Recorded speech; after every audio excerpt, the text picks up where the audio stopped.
is the editor at Saturday Down South. And Connor, before we get into what happened over the SEC this last weekend and preview next week, we were openly wondering what the J in C.J. O'Gara means. The hard-hitting questions. Would you educate, please? I mean, it's my middle name. It's John. I know this is groundbreaking stuff. I'm sure a lot of people care about this. I had a very brief time in second grade in which I thought I wanted to be called CJ. I have an aunt who still calls me CJ. I deviated from that and quickly just went back to being called Connor. But believe it or not, there's more than one Connor O'Gara in the world, so I went with the CJ O'Gara handle. And that's the story. Okay, works for me. I was honestly just interested in figuring that out because we've got a guy named Jason on the show with us today, and if it was Connor Jason, we weren't going to let you be called by that. Right, let's fair. John makes more sense as a middle name. I think it's safe to say it doesn't matter. Well, maybe I should temper this a little bit. It does matter about Jalen Waddle's injury for Alabama's wide receiver depth, but they still sort of grow them on trees there. And this offense is clicking in ways that I'm not sure if we expected this year. On the ground with Najee Harris, Mac Jones in the air has been as accurate as anybody, not just in the SEC, but in the country. And rolling Tennessee like they did, I guess it's not that much of a surprise. But right now, Alabama, head and shoulders the best team in the SEC. I don't think it's even close. Yeah, I agree with that. And the Jalen Waddle injury, it's a bummer. I mean, that guy on the football field is special. There are very few players I've ever saw who can slip through middle secondary the way that he can.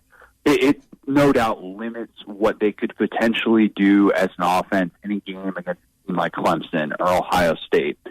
As for the rest, though, man, I don't know that they're going to feel it that much. And that's not to say that he didn't matter, but what this offense is doing right now with Mac Jones at quarterback and Steve Sarkisian calling these plays is really special. I don't know how you defend them. And even with, having a replacement like Slade Bolden, who was a former 3-star running back recruit, it just kind of seemed like Alabama's passing did not skip a beat. And Mac Jones almost had his fourth consecutive game with 400 passing yards. I mean, this is a group right now that is better than we even thought it could be, and you could make the case that it's better than it was the last 2 years with Tua. I mean, look at the numbers and what they're doing, especially against top 10 competition. It's been incredible to watch so far, and I think this Alabama offense is as good as there is in the country, and that includes Clemson. So Georgia was off this last weekend, so was Florida, and they're the top piece, but we all thought that maybe Georgia, perhaps Florida, could challenge Alabama for SEC supremacy. And it turns out they'll end up battling each other for the East, and then we'll see what happens when you get to Atlanta.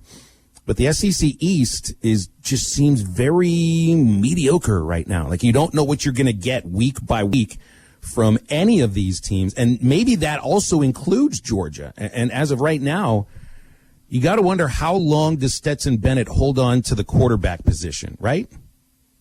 Yeah, I think that's the question that a lot of Georgia fans have, because if it looks like he limits their upside against a team like Florida, which is coming up here in a couple weeks, then I think obviously Georgia would be willing to make that change, not after the game, but during that game. I think that's how urgent the situation would be for Kirby Smart. But yeah, it's weird because it doesn't seem like that long ago where we're saying it seems like the East is finally better than the West this year. And there's those teams at 2, 3, and 4 that finally look like they're going to be ready to compete. And all of a sudden that conversation has changed. And you could make the case that Arkansas and A&M are playing in a game for second place in the SEC West, and that both of those two teams have looked more consistent on a week-to-week basis than any non-Georgia team in the East.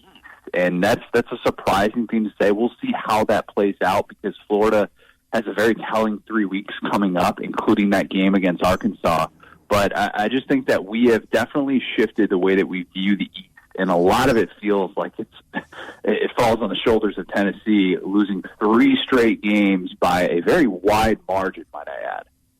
Speaking to Connor O'Gara here on Halftime, Connor, you just brought up the fact that this could be the battle for the the second best team in the SEC West, and I think couldn't agree more. But I would think this has to be Arkansas's toughest opponent today. And I think a lot of people might have thought Auburn would have been the toughest right now. But I think when you look at it just from top to bottom with Texas A&M, this will be Arkansas's toughest test to see if they really are worth the salt that we've been talking about them. I agree. And, I think that a lot of that stems from what, Texas A&M can provide defensively. They've been able to kind of turn things around, at least, and change the narrative about their defense after it got off to a really bad start, I thought. And I think what they're doing defending the run is going to be really difficult for Arkansas. That's what Mike Elko likes to do. He likes to be able to put extra guys in the box and defend that way. And we also saw what he did against Mississippi State, copying the Barry Odom game plan and being willing to drop more into coverage and say, we're going to dare you to beat you with the ground game. And of course they weren't able to do that. But I think that this is, it is probably the toughest game so far for Arkansas. And what A&M can do offensively is a little bit different than what we were expecting coming into this year. They have a really nice 1-2 punch with Isaiah Spiller and Ainias Smith. Ainias Smith does things that are just kind of different than what we would typically see from a back in the Jimbo Fisher era, and what he can do catching passes out of the backfield. It is special. Go ask Alabama about that. He had himself a pretty big day against Crimson Tide defense as well. So, yeah, I agree with you. I think it's the toughest game so far, and it's gonna tell us really a lot about where this Arkansas program is right now. I think we were just talking before we got you on here. I think probably one of the biggest, if not the key to the game for Arkansas defensively is slowing down that 1-2 punch you just spoke about with Texas A&M. If they are able to slow that down and maybe not necessarily shut them down, but really try to contain them, do you trust Kellen Mond's arm to make a difference in this ball game, or is it as simple as slowing down the run game and Arkansas's got a pretty darn good shot at this? Yeah, I think they would have a really good shot at it. The issue is, I don't think Kellen Mond is, by any stretch, especially after the way some of these SEC quarterbacks have started out, I don't think he's the best quarterback in the SEC.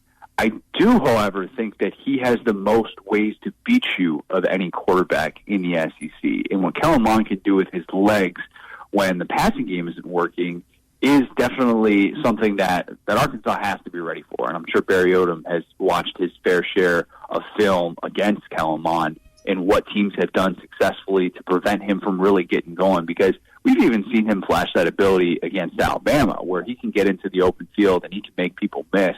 That's something you have to account for. But they haven't necessarily found these pass catchers downfield in a way that really should make you that concerned. There could be those opportunities for Arkansas to continue those takeaways like they've been doing the past couple of weeks here, and that could be the difference in a game like this. I think A&M losing a guy like Chapman, who was extraordinary in that Florida game, losing him obviously hurts, and you knew all that they were losing coming into this year at the wide receiver position with guys like Courtney Davis and Kendrick Rogers, and then Jamon Osborne at the beginning of the year as well. But yeah, this is a matchup where I agree. If you shut down that 1-2 punch, everything should be in front of you if you're Arkansas, and this should be a very winnable game if you can take care of that. But that, of course, is easier said than done.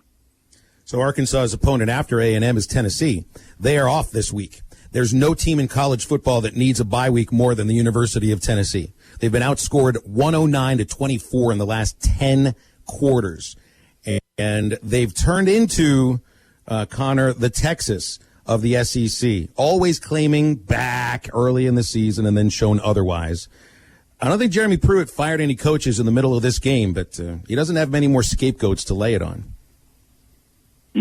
One of the things that I've been thinking about with this stretch for Arkansas is facing over the next 3 games, I should say, 3 consecutive year 3 coaches, one of them being Jeremy Pruitt. We knew what Sam Pittman inherited this offseason. Everybody's talking about, this is just a massive gut job. There's so much work to do at Arkansas before they can even think about winning SEC games. If these year 3 coaches, who are paid handsomely, might I add, aren't able to beat Arkansas and Sam Pittman, how much does that make their administration rethink what they're doing and the direction that they are going in? I wonder about that game with Jeremy Pruitt and how that impacts his standing with Phil Fulmer, despite the fact that Jeremy Pruitt got extended. he got extended earlier in the offseason. This is a coach who was feeling really good about where he was at just a short few weeks ago.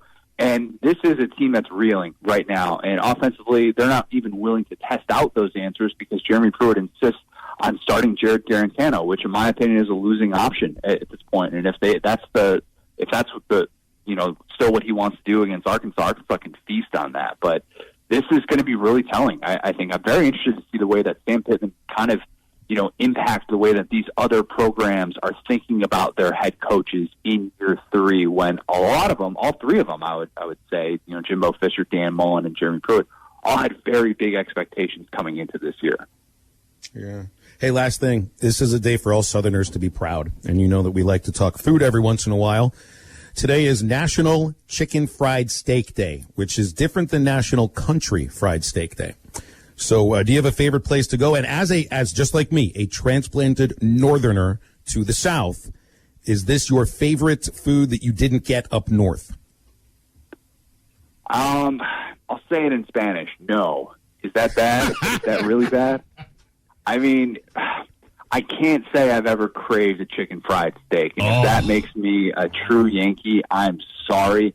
I haven't gone down that road very much. There was a place in Nebraska where I had a chicken fried steak on a couple of different occasions, but to be honest, I've never really gotten that craving, and I don't think that's necessarily something in Orlando that the locals thrive on, but maybe I just need to give it more of a chance. I think that's kind of what we're getting to at this point, because I haven't really turned away many Southern delicacies, and I'm sure I would probably like that as well. I think we got to get you one here in Arkansas, because if the only one you've had is in Nebraska, I mean they're different down here.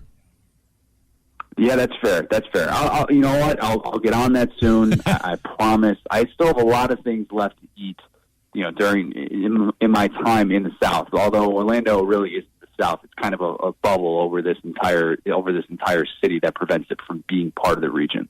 One of the weird things that, like he mentioned a couple of weeks ago, Ty Richardson, he doesn't like macaroni and cheese. Yeah, we've known that about him. Okay, you like mac and cheese, right, Connor? I mean, I'm a breathing human being, okay, so yes, I do like mac and cheese. Good, fair enough. Well, if you don't like the chicken fried steak that you have this week, because I'll ask you about it on Monday, then that might have to be the last time you come on the show. Because I've got standards here, okay? And chicken fried steak is going to be one of them. Connor, appreciate your time, man, and thanks for the Spanish as well. Have a great week.